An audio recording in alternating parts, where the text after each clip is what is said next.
Welcome back to my 10th level Paladin. This is my podcast show, whatever you want to call it, about people's favorite characters. And today I'm talking with a good friend of mine, Tobie and I. Tobie's from the Philippines, and he's a game designer over there. And we've actually hung out before. Welcome, Tobie. Hey, nice to be on the show finally after all those false starts. Yeah, I held back all these people from being on the show because of you, so they're all No, very angry at did you. it. I didn't. I could really care less that you're on the show, Tommy. That's how much it mattered to me to wait for you. I'm just sending my advance apologies to everyone who will hear me clear my throat or cough every now and then because it's Yeah, still the time of pandemic as we're recording this. yeah. Toby's sick and he's been really busy, and so we've actually been planning this for a while, but it did take some time to find a Yeah. break in your schedule. It's So funny that we found time more to play than to do this. yeah. Which I'm kind of mad at you about because you haven't played in the last month, and I was really getting into the groove of Friday night Yeah. gaming with your You, group. you you love gaming with my group. That's I do, I really do. I especially like Adrian. hmm He's just Yeah. so centered as a person. I hope You he's should not have listening. him. You should have him on the show. I Ah, should. I should. and you'll struggle to keep him focused on what to talk about. I think you and I can agree that one Filipino on the show is enough. I've done my No, part for no, diversity. you need more because I because he'll represent a great generation difference for me because he uh, was like my great old one, right? He's the one who inspired me to game. nice, nice. I have to That be honest. First of all, I mhm, really like Adrian. I'm not blowing smoke. I've been actually been trying to get women onto the show, mhm, and they either don't want to be on the show or they're too busy.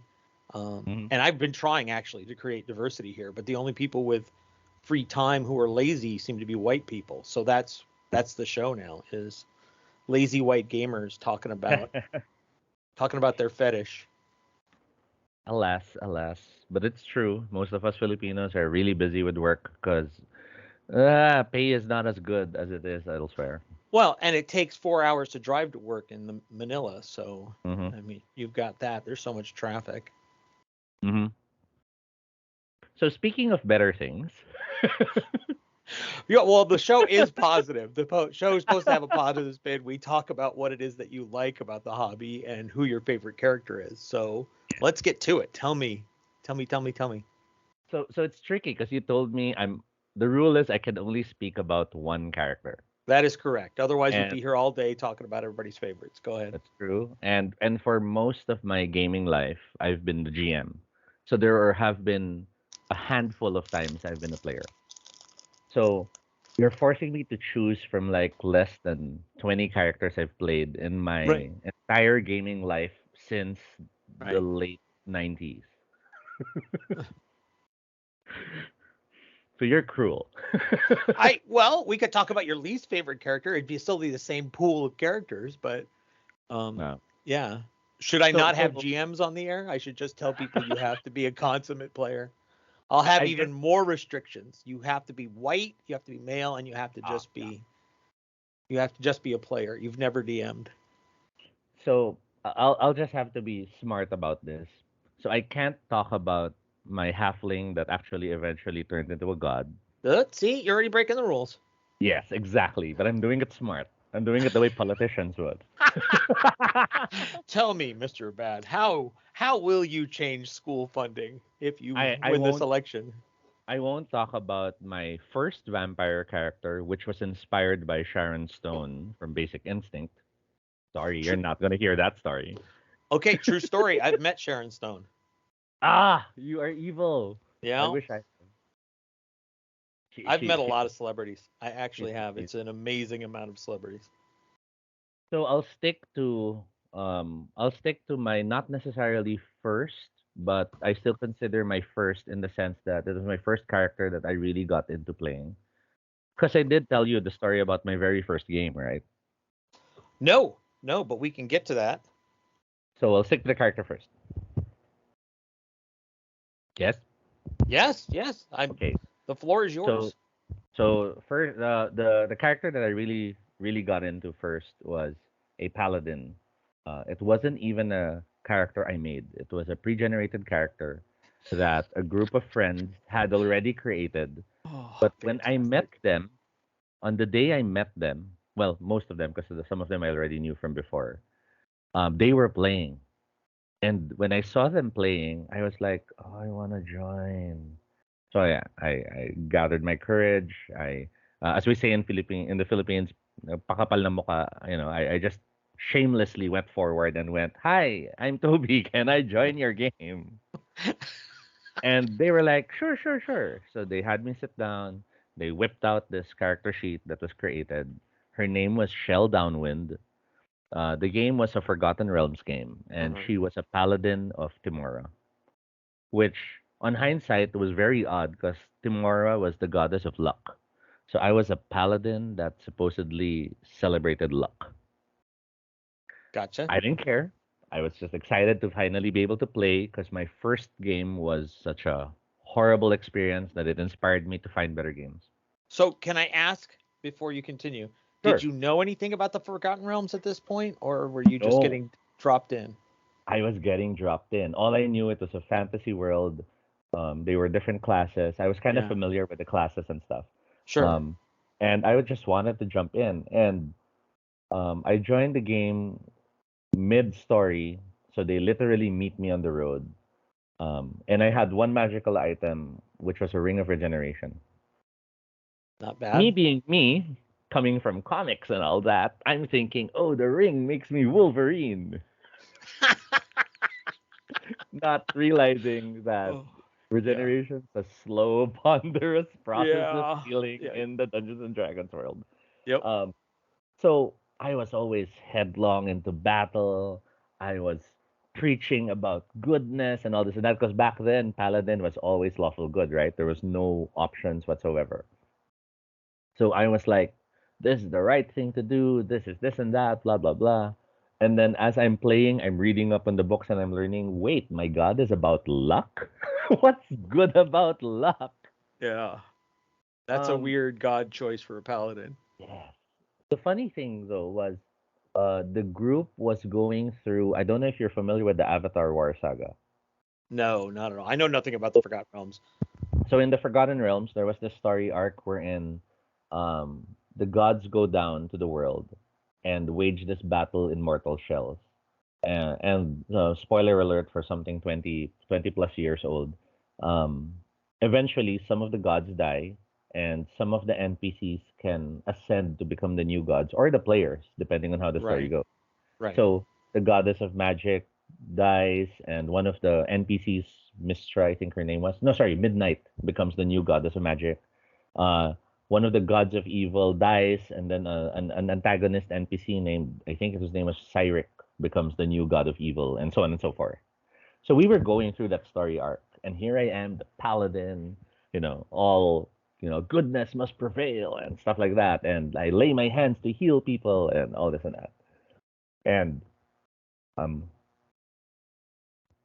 so I'm having the time of my life being the embodiment of good in this world. Right. And the GM starts throwing me lines from the NPCs we're in. You're all about gambling and stuff like that because I'm a luck god. And and my character just didn't get it because the player didn't know. But Yeah. so I was always, Timora would never embrace gambling and this and that, and I was attacking people who were gambling and shoving tables over, very Jesus and the judges, right? Right. Only later on to have that crisis of faith, which we played it up in the game where Timora's mortal avatar visits me and tells me that, just because it's chance doesn't mean it's evil. We sort of narratively connected it to the cycle of life, how, uh, if you're lucky, you'll survive, and that's the innate goodness and all this and that. But it was like, for my character, not for the player, but for the character, such a horrible moment of realization that she was believing in her deity in such a wrong way. Plus the fact that I would charge headlong into battle, um, things would tear off limbs, and I would keep fighting because I'm thinking it's healing while we're fighting. And then the GM would go, "You healed 2 hit points." I'm like, "What? That's it?" In the next Lord. round, so do I heal again? No, no, they heal every turn. And I think in Dungeons and Dragons at that time, a turn was a number of rounds. Yeah, I think it was 6 or 10. Yes. Yeah, So yeah, that was like, so I only get 2 hit points every 10 rounds? yeah. It did have a shining moment when um it was a scene where the players were unlikely to really survive. It was one of those big moments in the modules. Hmm. And we were wiped out, but because I still had the ring on, despite being pretty much dead, I was slowly coming back to life. Oh, right. So I did have my shining moment of everyone's down and out, villains making their dramatic speech and all this and that. And after the monologue and all that, I go, GM, how many turns have passed? And he looks at me and he goes, oh shit. And we roll hit points. So I have my dramatic moment of standing up. I give my you will not win, and I go to the closest player character and lay of hands them back to life, and I drop down dead. So it was still awesome. Oh Yeah. man. Shell Downwind of all the names. And I think they just got the name from like detergent. Yeah, yeah, yeah, yeah. That does that. It sounds like such a Forgotten Realms kind of name Mm. too. But yeah, those were Downwind. pretty So scary. funny. Shell Downwind with the Ring of Regeneration and a Paladin of Tomorrow. I not to steal your thunder, but I played in a game once where I was a sorcerer or a wizard, and Mm-hmm. we were all first or second levels, real low level. Mm-hmm. And we got into this fight. Was playing with this group only a couple of times before. Everybody was down to 0 or negative hit points. This is 3.0. So Mm-hmm. there's bleeding rules and everything. And I'm the only one up, and the monsters are still up. So I go hiding in this cave and I cast Ghost Sound because it's the only spell I really have left. Mm-hmm. And I make the sound of this hungry animal. And then I start screaming as if this animal is eating me, and Mm. it scares off the monsters, and then I'm able to go back out there and stop everybody's bleeding before they die. Oh, that's awesome. And of course, we didn't get any of the treasure we were supposed to get because the monsters took whatever we had found, and we were nowhere, right? And the Mm-hmm. next session comes along, and a lot of the players were arguing with one another. I said, hey, who saved your guys' life? And they said, you did. I said, don't make me regret it. And I mean, my character kept getting beat up because I was just a wizard. I didn't have a lot of points, Mm. and it never really went anywhere, in my opinion. There was a lot of great story, but the other players were just interested in getting into the fights and going down to 0 hit points again. Mm-hmm. So I don't know how they chose to play D&D, but it was very dangerous, I guess. And I guess they didn't Yeah. care if their characters died and they had to make a new one. But it was a lot of work for the GM because they were such pains in the asses.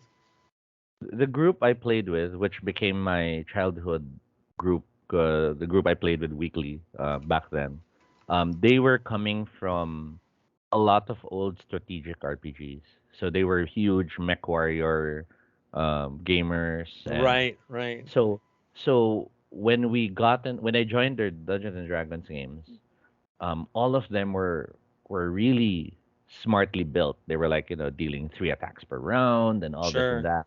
Yeah. So I was really the odd duck out, and I didn't mind. I was still having such a great time considering my initial game was that game in the school bus where I saw higher the best way to call it senior students who were playing in the back of the bus, and they've always been playing, and I was the snot-nosed kid who kept going to them to listen to their games, and finally Right.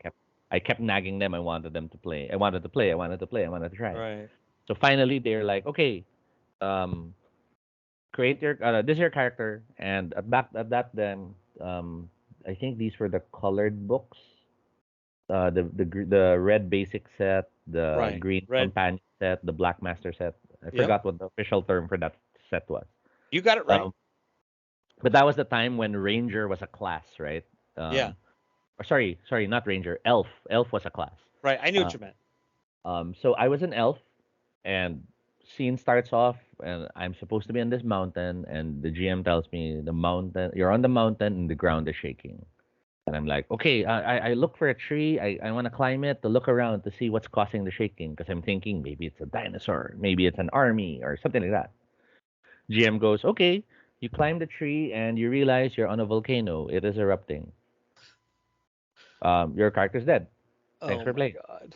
So stupid. And Wow.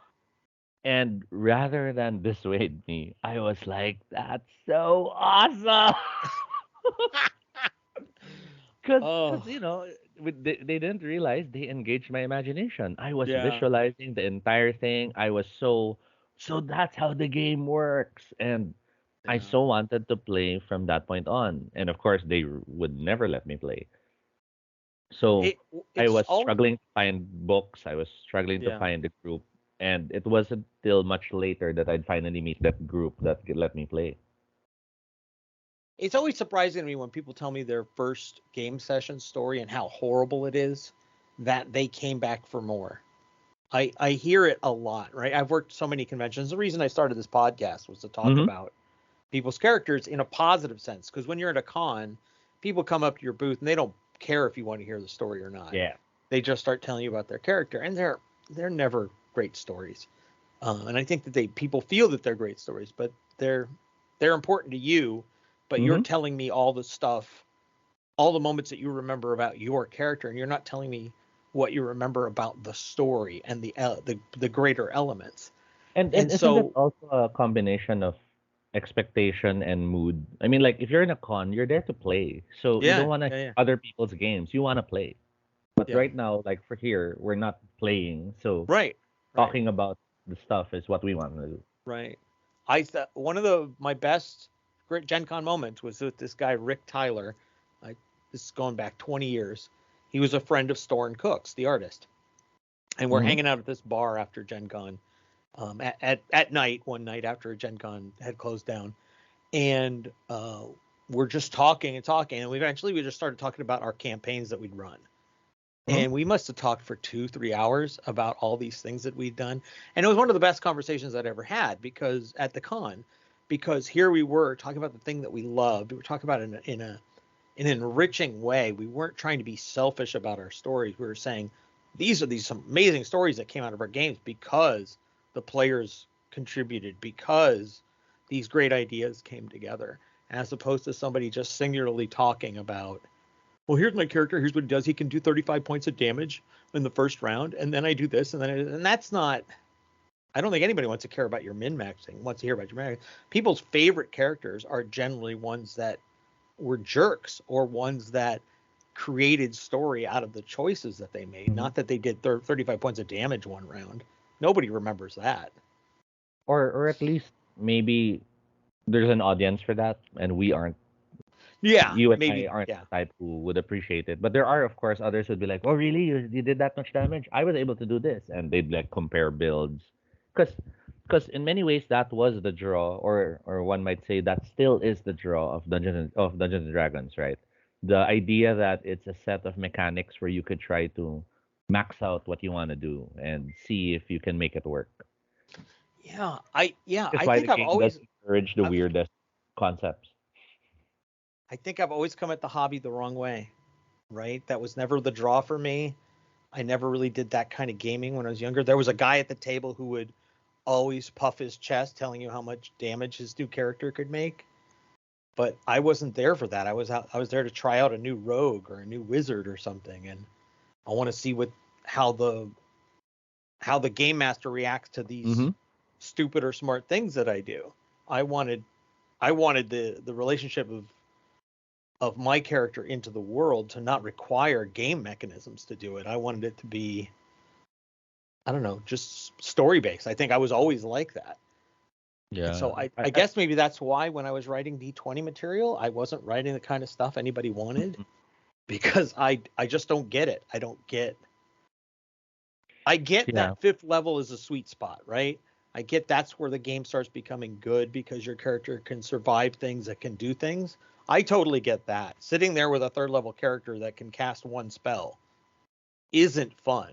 And I absolutely understand that. But I don't understand why anybody would want to play at 15th level or 20th level. It's just math at that point. Mm-hmm. But I found that weird myself that it took like third level before you actually felt like the class you wanted to play. Because like yeah, that's when the real powers unlock, right? In yeah, third level. And I always found that weird, but I think it worked for my group only because we sort of made the first two levels feel like you were still civilians. And it's only in third level when the Yeah. story ramps up to your heroes.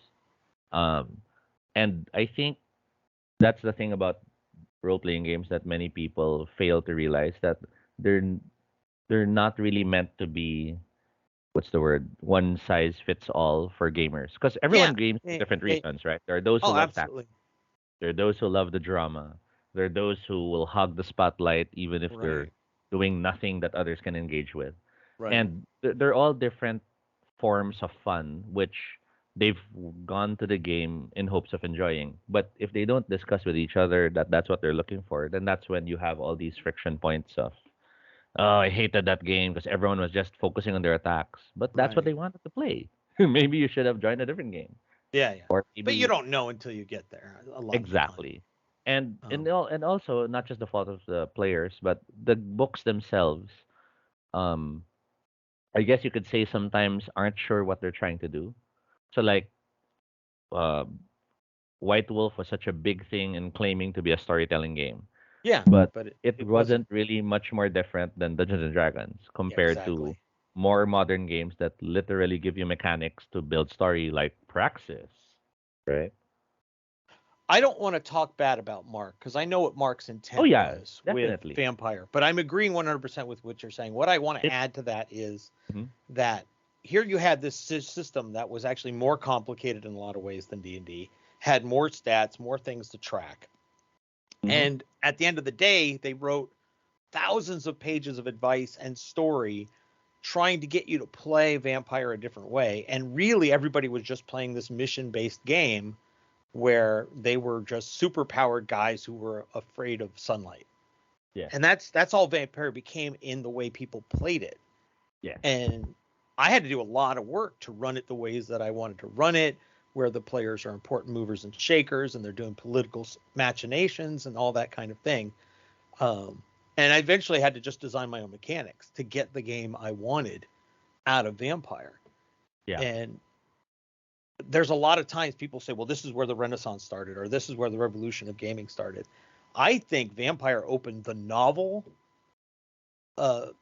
approach to game design, where everybody's writing a story in this big novel, Yes.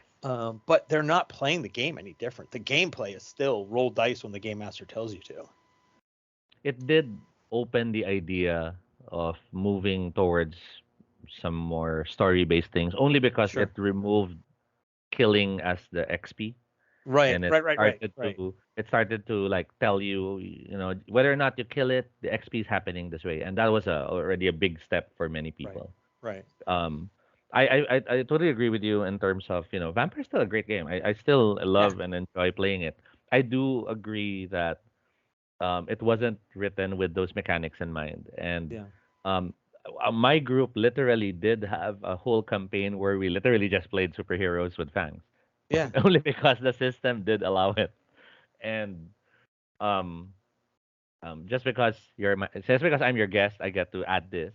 Mm-hmm. I did have the crazy story of when my group was already into D&D, and we were playing other games, Palladium being one of the more prominent ones because we are super huge fans of Macross. And there was the Robotech RPG back then under Palladium. When we heard of the card game, and back then it was called Jihad, Yeah, yeah. we we bought the card game. The role playing game wasn't something we could source yet in the Philippines because trust me, back then it was so hard to get games. Um, so we made our own version of the vampire game based on the cards using Palladium rules. So, for example, if you were a I Bruja, get it. I get it. But go ahead. Yeah.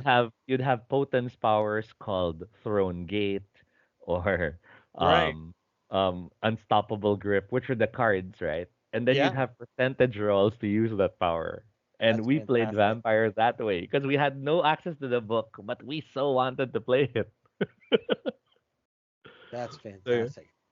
Uh, I I, I loved I using wish we the kept our notes. I Go on. loved using those cards when I was running the game, the role playing game. I would use them as sources of story or NPCs. You know, and Yes. here's a piece of art to show you what he looks like. And I always thought that those were great tools for that. I was really good at the card game. I played it a ton. I wrote rules for it, additional rules for it for Shadis Magazine way back in the day. How to tournament play it and how to campaign play it, the card game. And then yeah, I used to run events at my local game store all the time with it. That's how much I love Jihad. And now Wow. it's Vampire: The Eternal Struggle, but Yeah, I was so enthralled with the game, but it was costly to buy.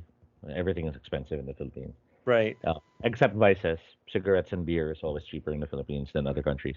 Yeah. So, I really wanted to get the cards. I was struggling to buy them, and then there were people who were so into them that they would buy the entire box. I don't know what you call it. So rather than just buying a pack, they buy the entire box that has 10 packs. Right. So I'd show up in the shop and I'd be like hoping to buy, and then I'd look and there's like maybe one pack left because of the two boxes that arrived, one guy bought one box and the other Yeah. guy bought 5 packs and stuff like that. Yeah. But they would then be in the shop and they'd be breaking them open, digging through the cards. One of them noticed me just staring and goes, "You play Jihad?" And I'm like, just nodding. And then he just shoves me the pile and he goes, "I don't want these." Yeah. All the comments. So I'm like, "Thank you." I'm grabbing them, so I still have them until now. Right. Yeah, So I I've have got a them, stack of them somewhere still from the first edition. and I have to admit that it was such a that and Netrunner were both card games I really appreciated more than Magic because they offered so many ways to win. They offered Yeah. stories that formed as you play them. Right. Like you could create a deck that's purely political and master actions, or you could make Right. one that focuses on just disintegrating your enemies so that once he's open, you can take your time and bleed him to death. It was such a good game. I always wanted to do a campaign where you play a board game. Let's say you play my board game Dominare, just to pick one that you and I both know. Mm-hmm. Mm-hmm. Um, you play Dominare, you play one turn around the table, and then you go to your role playing session and you role play based on the events of what just transpired at that board game. So you're role playing in the city of Tempest, right? Mm-hmm. But the things that people did, oh crap, now the church is under the control of that jerk off, Mm-hmm. and things have gotten worse for everybody. And so you have this macro and micro story going on where the things happening in the macro game are affecting the micro game. And I've always wanted to do that, and I've never been able to get people together to convince them that that's a good idea. Mm-hmm. No, that'll be fun though. But Vampire is certainly the environment to do that, right? You play one round of the card game, and then you go role play. Yeah, I think the closest we had to that was we used Pandemic, um, the board game Pandemic, to represent one of our Gehenna games. Right. Uh, so the virus, we what's the word? The viruses in the game was the different vampires going crazy because of the antediluvians in our story. So Okay. we played Pandemic, and as the countries were getting worse, between a number of rounds, we'd cut back to the role playing game, and we'd just, okay, this is what's happening in that country because of the board game, and Right. Right. it was crazy because we then realized that a lot of the stuff we did in the role playing game couldn't translate to the board game.